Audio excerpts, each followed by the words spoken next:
Hey guys, welcome back to our channel The Study Tech. So in this video we are going to discuss the complete Hindi newspaper analysis of 2nd of April 2023. 2 अप्रैल 2023 के important articles and editorial को discuss करेंगे. So the video is very much important to all those students who are preparing for competitive exams. And the video is bilingual. It means I'm going to explain the whole newspaper in Hindi and English so that आपको language की problem कहीं से भी ना हो. और आज का दिन है संडे, तो आज आपको न्यूज़पेपर में एडिटोरियल का सेक्शन नहीं मिलेगा. हालांकि न्यूज़पेपर में आर्टिकल्स बहुत ही इंपॉर्टेंट आए हुए हैं. सो वीडियो को स्किप मत कीजिएगा, लास्ट तक देखिएगा. और अगर आपको वीडियो पसंद आता है देन वीडियो को लाइक, शेयर और चैनल को जरूर सब्सक्राइब कर लीजिएगा ताकि आपको हमारी ऐसी वीडियो की अपडेट्स मॉर्निंग में मिलती रहे. So let's move to the first page of the newspaper. यहाँ पर डिस्कस करेंगे इंपॉर्टेंट आर्टिकल्स को. March sees second highest GST collection of 1.6 lakh crore. ठीक है, तो मार्च के महीने में ये दूसरा सेकेंड हाईएस्ट जीएसटी कलेक्शन हमें देखने को मिला जो कि 1.6 लाख करोड़ का आंकड़ा को टच किया है. Okay, now let me take you to the flow chart. यहाँ पर फ्लो चार्ट आप देख सकते हैं. अप्रैल 2021 का यहाँ पर डाटा है. ठीक है, अप्रैल 2021 से लेकर मार्च 2023 तक का ये डाटा यहाँ पर है. ओके, और आप देखेंगे कि अप्रैल 2022 में ये 1.6 लाख करोड़ का पहली बार आंकड़े को टच किया था. उसके बाद ये सेकेंड कंसेक्यूटिव टर्म है. Okay, India's goods and services tax collection rose 1.6 lakh crore in March 2023. ठीक है, मार्च 2023 में आप देखेंगे कि 1.6 लाख करोड़ का आंकड़े को टच करता हुआ दिखा है इंडियाज का GST tax collection. Okay, again it's very important. Okay, and the revenue were 13% higher than March 2022. Okay, तो ये रेवेन्यू 13% हायर है. ठीक है, मार्च 2023 को अगर 2022 से कंपेयर करें तो ये रेवेन्यू 13% हायर है. Again it's very important. Okay, GST के बारे में कुछ इंपॉर्टेंट फैक्ट्स को मैं आपको बताना चाहता हूं जो कि आपके लिए इंपॉर्टेंट होंगे. Okay, goods and services tax is the successor to VAT. ठीक है, वैट का ये सक्सेसर है. ओके, वैट की फुल फॉर्म लिख लीजिएगा, वैल्यू एडेड टैक्स. ठीक है, वैल्यू एडेड टैक्स जिसको इंडिया में यूज किया जाता है on the supply of goods and services. ठीक है, जिसको इंडिया में यूज किया जाता है on the supply of goods and services. GST is a digitalise form of VAT where you can also track the goods and services. ठीक है, GST किसका, यहाँ पर वैट का डिजिटलाइज फॉर्म है जहां पर एक्चुअली क्या किया जाता है, गुड्स एंड सर्विसेज को हम ट्रैक भी कर सकते हैं. ठीक है, both VAT and GST have the same taxation slab. ठीक है, तो आप दोनों का अगर देखिए, वैट का या फिर जीएसटी का, दोनों का आप अगर देखें जो टैक्सेशन स्लैब है वो दोनों का सेम है. इट इज कॉम्प्रिहेंसिव, ये कॉम्प्रिहेंसिव है. मल्टी स्टेज है, डेस्टिनेशन बेस्ड टैक्स है. Comprehensive because it has subsumed almost all the indirect taxes except few state taxes. ठीक है, तो ये कॉम्प्रिहेंसिव इसलिए है क्योंकि ये जो सारे इनडायरेक्ट टैक्सेस है उसको यहाँ पर सबज्यूम कर लिया है कुछ फ्यू स्टेट टैक्सेस को छोड़कर. ठीक है, goods and services are divided into 5 different tax slab for the collection of taxes. ठीक है, तो ये लिख लीजिएगा, इंपॉर्टेंट है. जो गुड्स एंड सर्विसेज टैक्स है इसको 5 डिफरेंट टैक्स स्लैब में इसको डिवाइड कर दिया गया है for the collection of taxes. पहला हो गया आपका 0%, दूसरा हो गया आपका 5%, तीसरा हो गया 12%, चौथा हो गया आपका 18% और पांचवा हो गया आपका 28%. ठीक है, however petroleum products, alcoholic drinks, electricity are non taxed under GST. ठीक है, तो आपका ये पेट्रोलियम प्रोडक्ट्स हो गया, अल्कोहलिक ड्रिंक्स हो गया. ठीक है, आपके ये इलेक्ट्रिसिटी है, इन पे टैक्स नहीं लगाए जाते हैं, इन पे टैक्स चार्ज नहीं किया जाता है under GST. Instead are taxed separately by the individual state government as the previous tax system. As per the previous tax system, there is a special rate of 0.25% on rough precious, semi precious stone on. ठीक है, आपका ये जो rough precious है इसके ऊपर 0.25% का interest लगाया जाएगा. ठीक है, और जो जो प्रीसियस स्टोन्स है इसके ऊपर भी आपका 0.25% का इंटरेस्ट लगाया जाएगा. ठीक है, और गोल्ड के ऊपर आपका 3% का इंटरेस्ट रेट आपको लगाया जाएगा, जीएसटी का टैक्स आपको लगेगा.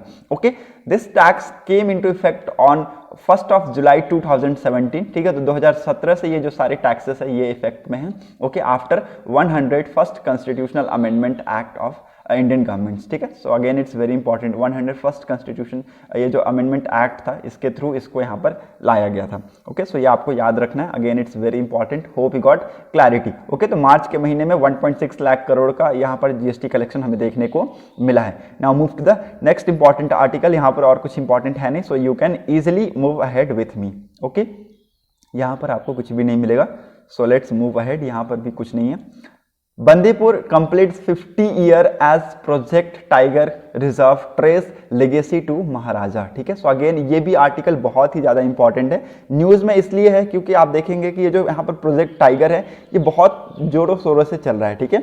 और इसकी वजह से आप देखेंगे कि जो टाइगर की संख्या है, टाइगर की संख्या में भी बहुत तेज़ी से बढ़ोतरी हमें देखने को मिली है। बंदीपुर टाइगर रिजर्व ये कहाँ पर लोकेटेड है ये आपको पता होना चाहिए, it is located in Karnataka, ठीक है। Bandipur tiger reserve is located in Karnataka, Karnataka में ये लोकेटेड है, ये आपको पता होना चाहिए, ठीक है। यहाँ पर एक्चुअली रिकॉर्ड किया गया था, देखिए 2000 कुछ साल पहले की बात है, जब एक्चुअली ये जो प्रोजेक्ट टाइगर नहीं आया था, ठीक है। प्रोजेक्ट टाइगर को तो आई थिंक 1973 में लेकर आया गया था। उससे पहले अगर आप देखें तो जो बंदीपुर टाइगर रिजर्व में एक्चुअली जो टाइगर की संख्या थी वो बहुत ही ज़्यादा कम थी, ठीक है। वो यहाँ पर लगभग 12-13 के आसपास वहाँ पर टाइगर लाइस करते थे, ठीक है। एक्चुअली ये आर्टिकल में भी यहाँ पर दिया हुआ है, आप देख सकते हैं। There were 12 tigers in Bandipur when project tiger was launch, ठीक है। जब प्रोजेक्ट टाइगर लॉन्च किया गया था तो उस टाइम पर लगभग ये 12 से 13 टाइगर्स यहाँ पर थे।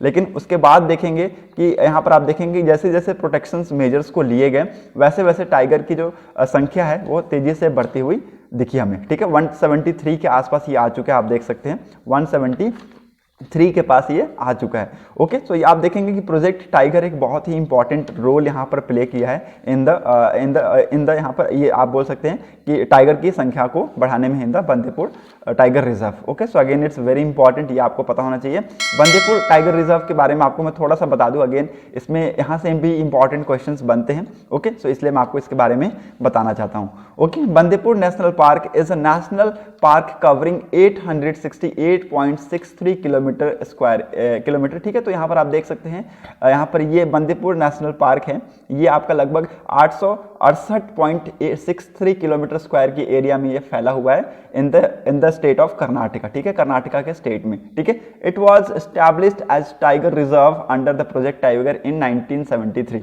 तो प्रोजेक्ट टाइगर के थ्रू इसको एक्चुअली टाइगर रिजर्व यहाँ पर घोषित किया गया था इन 1973, ठीक है। So again it's very important, मैंने आपको जैसा कि बताया कि प्रोजेक्ट टाइगर को 1973 में लाया गया, उसके बाद से ये टाइगर रिजर्व के नाम से जाना जाने लगा, ठीक है। प्रोजेक्ट बंदीपुर टाइगर रिजर्व के नाम से जाना जाने लगा, ठीक है। पहले ये क्या था, बंदीपुर नेशनल पार्क था, ठीक है। It is part of Nilgiri biosphere, ठीक है, ये नीलगिरी बायोस्फीयर का पार्ट है, नीलगिरीज बायोस्फीयर रिजर्व का ये पार्ट है सिंस 1986, ठीक है। So again it's very important, Nilgiris biosphere reserve का ये पार्ट है। The maharaja of the kingdom of Mysore created a century of 90 kilometre square in 1931, ठीक है। तो इस किंगडम के जो महाराजा थे, मैसूर के किंगडम के जो महाराजा थे, उन्होंने इस सेंचुरी का निर्माण किया था, ठीक है। पहले ये 90 किलोमीटर स्क्वायर की एरिया में ये फैला हुआ था in 1931, named it the Venugopala wild life park, ठीक है। इस पार्क का नाम था सबसे पहले वेणुगोपाला पार्क, ठीक है। कुछ हिस्ट्री है वो मैं आपको बता रहा हूँ, इसको लिख लीजिएगा, बहुत ही इंपॉर्टेंट है और क्वेश्चंस इससे अक्सर बनते हैं, ठीक है। तो मैसूर के जो किंगडम थे उसके महाराजा ने एक्चुअली इसका निर्माण किया था 1931 में 90 किलोमीटर स्क्वायर के एरिया में, ठीक है। और इसको पहले एक्चुअली बोला जाता था वेणुगोपाल वाइल्ड लाइफ पार्क, ठीक है। उसके बाद इसको चेंज करके बंदीपुर नेशनल पार्क किया गया। उसके बाद फिर इसको 1973 में जैसे ही प्रोजेक्ट टाइगर आया, इसको चेंज करके यहाँ पर बंदीपुर टाइगर रिजर्व कर दिया गया, ठीक है। Now the Bandipur tiger reserve was established under project tiger in 1973, ठीक है। तो 1973 में प्रोजेक्ट टाइगर के अंतर्गत यहाँ पर बंदीपुर टाइगर रिजर्व को स्टैब्लिश किया गया, ठीक है। So again it's very important, hope you got clarity. यहाँ पर आप सभी को पता चल गया होगा कि टाइगर की संख्या कैसे बढ़ी, तो प्रोजेक्ट टाइगर की वजह से, जो कि 1973 में the then prime minister Indira Gandhi के द्वारा लॉन्च किया गया था, ठीक है। सो ये भी आपको याद रखना है, इंदिरा गांधी जी ने इसको लॉन्च किया था उस टाइम पे। Okay, so hope you got clarity. Now move to the next important article. India and Malaysia move beyond dollars to settle trade in rupees, ठीक है। तो इंडिया और मलेशिया में आपको डॉलर के बजाय अब रुपीज में आपको ट्रेड होता हुआ दिखेगा। This announcement is seen as a decisive step toward de-dollarization, an effort to safeguard Indian rupees, Indian trade from the impact of Russian war in Ukraine and its subsequent fallout and sanction। ठीक है, तो आप देखेंगे कि India और Malaysia ने agreed किया है कि वो यहाँ पर जो ट्रेड करेंगे वो इंडियन रुपीज़ में करेंगे। ठीक है, so again it's very important.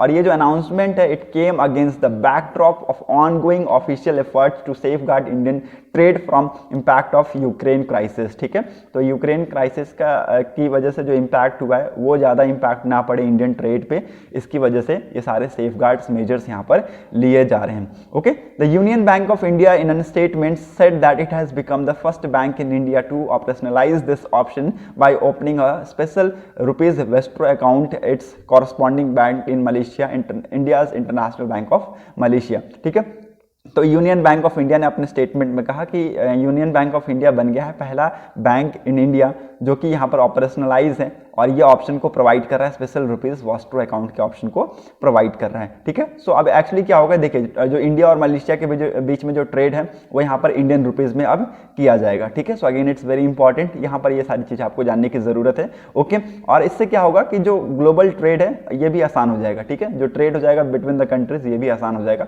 मार्च 14 को क्या हुआ था, आप सभी को पता है कि मार्च 14 को मैंने आपको बताया था कि गवर्नमेंट ने यहाँ पर इन्फॉर्म किया the Rajya Sabha that bank from 18 countries were allowed by the RBI. ठीक है, आरबीआई के द्वारा 18 कंट्रीज के जो बैंक्स हैं इनको अलाउज किया गया to open special rupees vostro account to settle payment in rupees. ठीक है, तो रुपीज में पेमेंट करने के लिए इन्होंने अलाउ कर दिया 18 कंट्रीज के बैंक्स को। ठीक है, and Malaysia was one of the 18 countries. ठीक है, मलेशिया उनमें से 18 में से एक कंट्रीज था। ठीक है, so again it's very important, hope you got clarity. Now Emmanuel Macron यहाँ पर मोदी जी को इन्वाइट कर रहे हैं टू द बैस्टाइल परेड में। ठीक है, अगेन इट्स वेरी इंपॉर्टेंट, ये भी आपको याद रखना है, ये एक एनुअल परेड है इनका और यहाँ पर ये इनवाइट कर रहे हैं, मिलिट्री परेड है ये इनवाइट कर रहे हैं। ठीक है, सो अगेन इसके बारे में आप लोग थोड़ा सा जान लीजिए कि इनको इनवाइट किया गया है, तो लगभग एक डिकेड के बाद किसी प्राइम मिनिस्टर को इनवाइट किया गया है, इंडियन प्राइम मिनिस्टर को इनवाइट किया गया है। ठीक है, सो ये आपको जानना जरूरी है। Okay, France has invited prime minister Narendra Modi to visit Paris as a guest of annual Bastille parade in July. ठीक है, तो जुलाई में ये परेड होगा और यहाँ पर इस परेड को एज अ चीफ गेस्ट के तौर पर प्राइम मिनिस्टर नरेंद्र मोदी जी को इनवाइट किया जा रहा है। Okay, so again it's very important and also यहाँ पर बहुत सारी बातचीत होगी तो उसके बारे में भी हम डिस्कस करेंगे। The Prime Minister and French President Emmanuel Macron are expected to discuss number of major agreements। ठीक है, सो बहुत सारे मेजर एग्रीमेंट्स, मेजर टॉपिक्स पे बातचीत होगी, जैसे इंडो पैसिफिक रीजन के ऊपर, न्यूक्लियर पावर हो गया, डिफेंस सेक्टर पे बातचीत होगी। ठीक है, आप सभी को पता है इंडिया का जो डिफेंस सेक्टर है ये बहुत तेजी से बढ़ता जा रहा है। ठीक है, हम डिफेंस सेक्टर में एक्सपोर्ट बहुत तेजी से करते जा रहे हैं। ठीक है, तो उसके रिगार्डिंग ये सारी चीजें होने वाली है। ठीक है, और 25 साल का एक स्ट्रेटेजिक पार्टनरशिप यहाँ पर कंप्लीट होने वाला है, तो दोनों कंट्रीज इसके ऊपर बहुत सारी बातचीत करते हुए दिखेंगे, चाहे वो न्यूक्लियर पावर हो गया, इंडो पैसिफिक स्ट्रेटजीज पे हो गया, चाहे आपका डिफेंस सेक्टर में हो गया। ओके, नाउ यहाँ पर मैं कुछ इंपॉर्टेंट फैक्ट्स बता रहा हूँ, इसको लिख लीजिएगा। While mister Modi has visited France a number of times. ठीक है, तो बहुत बार ऐसा नहीं है कि ये पहली बार जा रहे हैं। ठीक है, बहुत बार यहाँ पर फ्रांस में जा चुके हैं mister prime minister Narendra Modi ji, including in May 2022। ठीक है, तो मई 2022 में भी ये जा चुके हैं। ठीक है, this will be the first time in over a decade. ठीक है, लगभग 10 सालों के बाद ये पहली बार ऐसा होगा कि किसी इंडियन प्राइम मिनिस्टर को यहाँ पर एनुअल मिलिट्री परेड में इन्वाइट किया जा रहा है। ठीक है, मनमोहन सिंह को इससे पहले इन्वाइट किया गया था बैस्टाइल परेड में एज अ गेस्ट के तौर पर 2009 में। इसको लिख लीजिएगा। ओके, सॉरी यहाँ पर माइक गिर गया मेरा। ओके, हाँ, इसको लिख लीजिएगा। ठीक है, तो प्राइम मिनिस्टर जो है इनको इनवाइट किया गया है एज अ बैस्टाइल परेड में एज अ चीफ गेस्ट के तौर पे। ओके, 2009 में इससे पहले मनमोहन सिंह जी को इनवाइट किया गया था, ये आप लिख लीजिएगा। Again it's very important. Okay, now यहाँ पर कुछ और इंपॉर्टेंट फैक्ट्स है वो मैं आपको बता दूँ। प्राइम मिनिस्टर नरेंद्र मोदी जी की यहाँ पर कुछ इंपॉर्टेंट मीटिंग्स हैं जो कि यहाँ पर वो अटेंड करने जाएंगे। ठीक है, आप देख सकते हैं बहुत ही ज़्यादा बिजी शेड्यूल है इस बार का। ओके, मई के मंथ में यहाँ पर हिरोशिमा को ट्रैवल करेंगे मोदी जी, G7 की जो यहाँ पर मीटिंग है उसको यहाँ पर अटेंड करने के लिए। ऑन द जापानीज जो प्राइम मिनिस्टर है फियोमो किशिदा जी ने स्पेशल इन्विटेशन के तौर पर इनको इन्वाइट किया है। ओके, उसके बाद ये सिडनी को फ्लाई कर जाएंगे, ऑस्ट्रेलिया सिडनी को फ्लाई कर जाएंगे क्वाड समिट के लिए। ठीक है, एंड आफ्टर ऑनवर्ड्स आप देखेंगे कि और भी बहुत सारी वेरियस मीटिंग है यूएस में भी जाने वाले हैं ये। ठीक है, कुछ मीटिंग्स अटेंड करने के लिए। ठीक है, okay, now at the end of June के एंड में आप देखेंगे कि the PM will receive leaders of Shanghai cooperation organisation SCO के जो लीडर्स हैं, एक्चुअली यहाँ भी आप मीटिंग होते हुए दिखेंगे, ठीक है, जहाँ पर आपको रशिया के प्रेसिडेंट व्लादिमीर पुतिन, चाइनीज़ के प्रेसिडेंट शी जिनपिंग, ईरानियन के प्रेसिडेंट इब्राहिम रईसी, सेंट्रल एशियन लीडर्स यहाँ पर मिलेंगे। Okay, now again it's very important, यहाँ पर मैं आपको बता दूँ कि ये जो शेड्यूल है ये बहुत ही ज़्यादा बिजी है, ठीक है, मई से लेकर जून के मंथ में आप देखेंगे बहुत सारी मीटिंग्स होने वाली हैं। तो यहाँ पर ऐसा हो सकता है कि यहाँ पर ये जो स्पेशल इन्विटेशन है इमैनुअल मैक्रोन का, हो सकता है ये मिस करें, ठीक है, हालांकि ऐसा नहीं होना चाहिए, ठीक है, क्योंकि बहुत बड़े स्तर पर ये एक्चुअली होता है, ठीक है, तो ऐसा नहीं होना चाहिए, ठीक है। सो इमैनुअल मैक्रोन जी ने यहाँ पर मोदी जी को इन्वाइट किया है वर्सेटाइल परेड में एज अ गेस्ट के तौर पे, ठीक है, तो ये आपको याद रखना है। ओके, इससे पहले मनमोहन सिंह जी को 2009 में इनवाइट किया गया था। Okay, some people have given contract to tarnish my image says prime minister Narendra Modi ji, ठीक है। तो यहाँ पर वंदे भारत, भोपाल दिल्ली वंदे भारत एक्सप्रेस को यहाँ पर फ्लैग करते हुए उन्होंने कहा कि कुछ लोगों को यहाँ पर कॉन्ट्रैक्ट दिया गया है कि वो मेरी इमेज को टार्निश करें, ठीक है। सो अगेन ये ऑफ कोर्स यहाँ पर ये ऑपोजिशन को पॉइंट आउट करते हुए बोल रहे हैं, ठीक है, ऑपोजिशन को पॉइंट आउट करते हुए बोल रहे हैं, क्योंकि ऑपोजिशन लीडर ही इनके खिलाफ है, ठीक है, ये ऑपोजिशन के खिलाफ है और ऑपोजिशन लीडर इनके खिलाफ है, ठीक है। तो आप ये सारी चीज़ें यहाँ पर होते हुए दिखेंगे। ओके, और ये आप याद रखिएगा कि वंदे भारत ये मध्य प्रदेश के लिए पहली वंदे भारत ये ट्रेन है। ओके, और ये पूरी कंट्री में 11वां है, ठीक है, सो ये आपको याद रखना है। Okay, now move to the next important, defense export have touched all time high of 15,920 crore says defence minister Rajnath Singh, ठीक है। तो जो डिफेंस का एक्सपोर्ट है वो लगभग आप सभी को पता है, देखिए आज के डेट में इंडिया डिफेंस के रिलेटेड जो आइटम है वो बहुत ज़्यादा एक्सपोर्ट कर रहा है, ठीक है। और अगेन मैं आपको बता दूं कि आज के डेट में इंडिया लगभग 85 कंट्रीज को यहाँ पर एक्सपोर्ट कर रहा है in the defence sector. Okay, so again it's very important, 15,920 crore का आंकड़े को ये टच करता हुआ दिखा है डिफेंस एक्सपोर्ट सेक्टर। ओके, ये आपको मैं बता दूं, और बहुत मेजर चीज़ें हैं, ठीक है, बहुत मेजर चीज़ें हैं, माइनर चीज़ें नहीं, मेजर चीज़ें, जैसे कि आपका डॉर्नियर 228 यहाँ पर एक्सपोर्ट करता हुआ दिखा है India. Okay, 155 mm advance towed artillery gun, BrahMos missile, Akash surface to air missile, radar, stimulator, ठीक है, आप ये देख सकते हैं बहुत मेजर प्लेटफॉर्म्स हैं जिनमें एक्सपोर्ट का यहाँ पर चीज़ें हमें देखने को मिली है। ब्रह्मोस मिसाइल जिससे चाइना भी डरता है, ठीक है, Akash surface to air missile, radar, stimulator, mind protected vehicles, ठीक है, आर्मर्ड व्हीकल हो गया, पिनाका रॉकेट लॉन्चर सिस्टम हो गया, आमुनिशन हो गया, थर्मल इमेजर हो गया, बॉडी आर्मर हो गया, अदर्स, ठीक है। और भी बहुत सारे अदर डिमांड्स है, जैसे कि लाइट कॉम्बैक्ट एयरक्राफ्ट का डिमांड है जिसमें तेजस है, ठीक है, लाइट कॉम्बैक्ट हेलीकॉप्टर्स का डिमांड है, ठीक है, एयरक्राफ्ट कैरियर का डिमांड है, maintenance repair and overall activities का डिमांड है, ठीक है। तो ऐसे ऐसे डिमांड्स बहुत तेज़ी से बढ़ते जा रहे हैं। ओके, और ये इससे क्या होगा कि इंडिया का जो डिफेंस एक्सपोर्ट है वो भी बहुत तेज़ी से बढ़ता जाएगा, ठीक है। So hope you got clarity, ये आपको याद रखना है। Okay, now move to the next important article. India और रोमानिया के बीच में एक डिफेंस कॉपरेशन एग्रीमेंट साइन हुआ है, ये आपको याद करना है, बहुत ही इंपॉर्टेंट है। और इससे क्या होगा, दोनों कंट्रीज के बीच में कोलैबोरेशन कॉपरेशन बढ़ती हुई दिखेंगी, ठीक है। एक्सचेंज ऑफ एक्सपर्टाइज होगा, नॉलेज के एक्सचेंजमेंट होंगी, ठीक है, इंक्लूडिंग को डेवलपमेंटल एंड को प्रोडक्शन ऑफ मिलिट्री हार्डवेयर्स, ठीक है। तो ये आप होते हुए दिखेंगे बिटवीन बोथ द कंट्रीज, ठीक है। एग्रीमेंट्स जिसके थ्रू और भी बहुत सारी चीज़ें की प्रमोशन होंगी, जैसे कि आपका हो गया in the defence sector between both the state, ठीक है। और इस एग्रीमेंट के थ्रू आप देखेंगे कि बहुत सारे जो एनॉर्मस अपॉर्चुनिटीज़ हैं वो आपको क्रिएट होती हुई दिखेंगी in the sector such as defence, medicine, ठीक है, डिफेंस का सेक्टर हो गया, मेडिसिन का सेक्टर हो गया, साइंटिफिक रिसर्च में, या फिर cyber defence technology research and developments में आपको और भी अपॉर्चुनिटीज़ क्रिएट होती हुई दिखेंगी, ठीक है।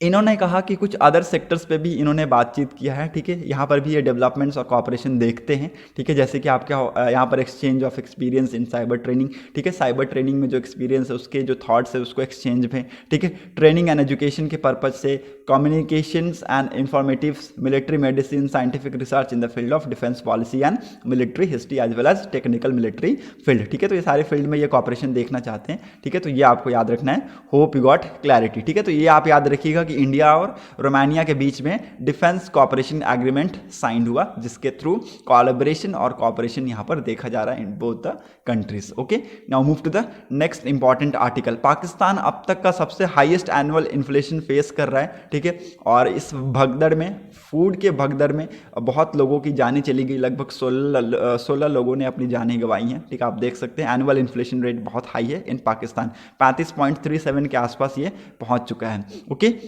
Now move to the next important world section में और कुछ इंपॉर्टेंट नहीं है, ये ट्रंप के रिगार्डिंग है। ट्रंप यहाँ पर अरेस्ट किए जा रहे हैं, तो यहाँ पर ट्रंप ने कहा है कि मैं रेडी हूँ, इस चार्जेस से फाइट करने के लिए मैं रेडी हूँ। Okay, now move to the next important science के सेक्शन पर मूव करते हैं। यहाँ पर कुछ इंपॉर्टेंट नहीं है। एफएक्यूज में एक इंपॉर्टेंट आर्टिकल है कि can countries be sued over climate change, क्या कंट्रीज को पनिश करना चाहिए क्लाइमेट चेंज के लिए। तो यहाँ पर एक्चुअली जो केस है ये आपका यूनाइटेड नेशन के जनरल असेंबली में ये एक्चुअली रेजोल्यूशन पास हुआ था 29 मार्च को, और इस रेजोल्यूशन के through international court of justice, जिसका हेडक्वार्टर द हेग नीदरलैंड में है, ठीक है, नीदरलैंड में इसका हेडक्वार्टर है, ठीक है, इंटरनेशनल कोर्ट ऑफ जस्टिस का। ओके, और इस रेजोल्यूशन में एक्चुअली इनसे क्वेश्चन पूछा गया है कि क्या जो कंट्रीज है इनको क्लाइमेट चेंज के ऊपर इनको यहाँ पर क्या पनिश करना चाहिए, ठीक है। तो इस रेजोल्यूशन में क्या है वो देखेंगे, और क्या इंडिया का पोजीशन है वो हम देखेंगे, बाकी और कुछ इंपॉर्टेंट नहीं है, ठीक है।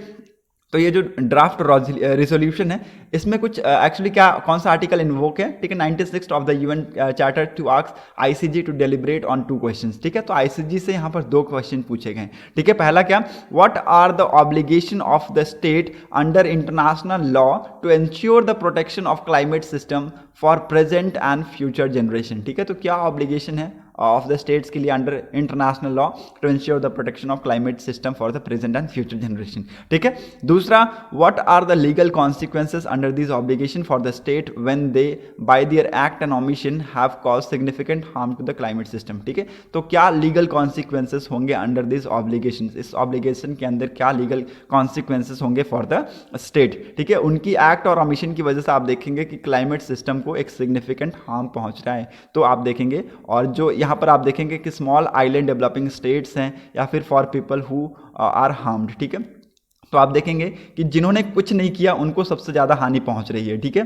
चाहे वो आपका स्मॉल आइलैंड डेवलपिंग नेशन हो गया, ठीक है, चाहे वो डेवलपिंग कंट्रीज हो गया, वो यहाँ पर आपका यहाँ पर वो सारी चीज़ें फेस करते हुए दिखेंगे, ठीक है। और इसकी वजह से यहाँ पर क्या लीगल कॉन्सिक्वेंसेस होंगे वो यहाँ से पूछे गए हैं आईसीसी के द्वारा, ठीक है। हालांकि अभी मैं बता दूँ कि पूरी प्रोसेस को लगने में लगभग 18 महीनों का टाइम लगेगा to deliberate and deliver its opinion, ठीक है। ये कहा आईसीसी ने कि लगभग 18 महीने से भी ज़्यादा यहाँ पर समय लग जाएगा कि वो सारी चीज़ों को यहाँ पर देखेंगे, उसके बाद ये करेंगे, ठीक है। पेरिस एग्रीमेंट के बारे में यहाँ पर कहा गया है कि पेरिस एग्रीमेंट 2015 में, मैं आपको बता दूं कि पेरिस एग्रीमेंट 2015 में साइन किया गया था।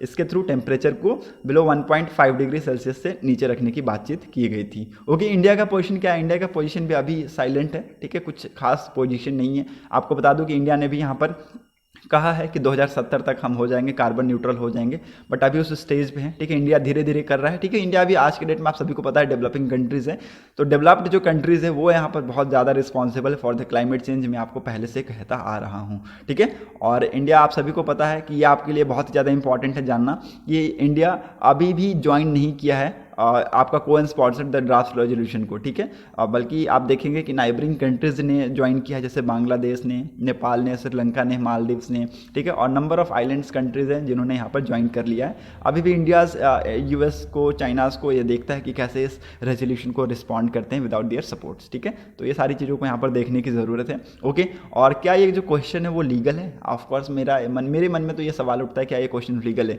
क्योंकि देखिए क्लाइमेट चेंज की वजह से ऐसी कंट्रीज़ को नुकसान पहुंच रहा है जिनको नहीं पहुंचना चाहिए, ठीक है। क्लाइमेट चेंज की वजह से आप देखेंगे कि अर्थक्वेक्स बहुत तेज़ी से आते जा रहे हैं, ठीक है। वेदर में बहुत ज़्यादा चेंजेस आपको देखने को मिलेंगे आज की डेट में, ठीक है। तो ये सारी चीज़ें यहाँ पर होती हुई दिख रही हैं, okay. And this happen due to climate change, climate change की वजह से ही ये सारी चीज़ें दिख रही है, ओके। और यहाँ पर कुछ इंपॉर्टेंट है नहीं, so you can easily move ahead with me, okay. यहाँ पर भी कुछ इंपॉर्टेंट आई थिंक नहीं मिलेगा बिजनेस सेक्शन में, स्पोर्ट्स सेक्शन में कुछ इंपॉर्टेंट है नहीं, ओके। आईपीएल से रिगार्डिंग ही न्यूज़ है, okay. So that's set for today's video analysis. अगर आपको वीडियो इंपॉर्टेंट लगी हो तो लोगों तक जरूर शेयर कर दीजिएगा, और लाइक, शेयर और सब्सक्राइब जरूर कर दीजिएगा। Thanks for watching a video, thank you and have a nice